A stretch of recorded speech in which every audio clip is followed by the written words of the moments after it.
And it's that time of the week when, and it's been lovely to be back. Ben was on holiday last week, so was I. We're back this weekend. Unfortunately, not back to the perfect world where everyone answers our calls. So once a week, Ben does this.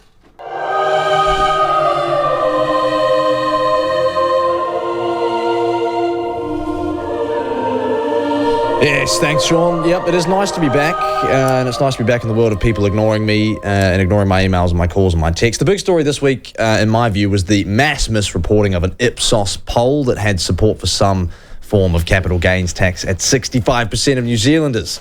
The statistic came as part of Ipsos' New Zealand Issues Monitor poll for 2024 and was supposedly this big indicator that showed that Kiwis' views on economic issues like the CGT were swinging back in favour of Labour and their policies.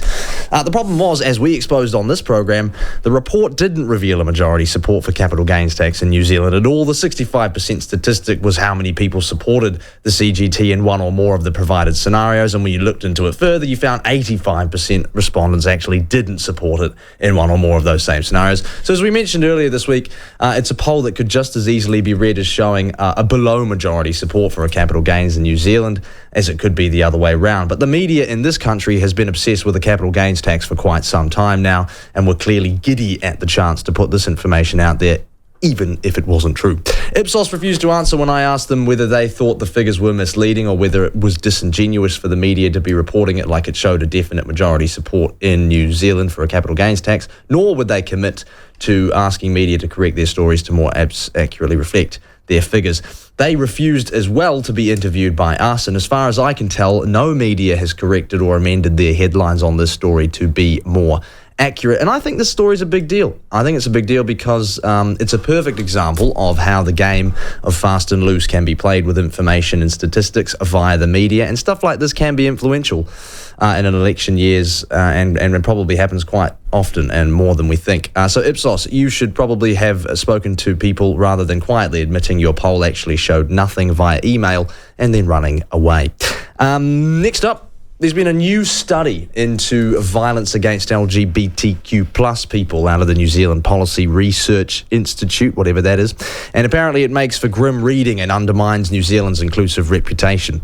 That's according to research co-authors Alexander Plum and Lee Zooge. Now, someone's got to produce these kind of reports these days because, as we know, the Disinformation Project and the Centre for Countering Digital Hate have stopped being given millions of your dollars. And in this research, they start off with these big claims that there's a violent crime wave against LGBTQ people sweeping across the country. And where have we heard that before? The Disinformation Project said that violence against rainbow people was at genocidal levels, and that there was this tsunami of hate flowing across the country. That was like 11 months ago, and we haven't heard sheer hide and hear about it again since then. So obviously that was a load of rubbish. Now, the report they've put together measures how many people have experienced crime at least once over the period of 2 years and then breaks those people down into categories, one of them being a rainbow. I think it'd be pertinent to ask these researchers whether they'd distinguish between, say, having your bicycle stolen and actual targeted physical violence, but we can't make that distinction because they won't come on the program to talk about it, as the Disinformation Project didn't either. That'll do for Holier Than Thou this week. We've only got 5 minutes left to go to have a BS with Josh. Thank you.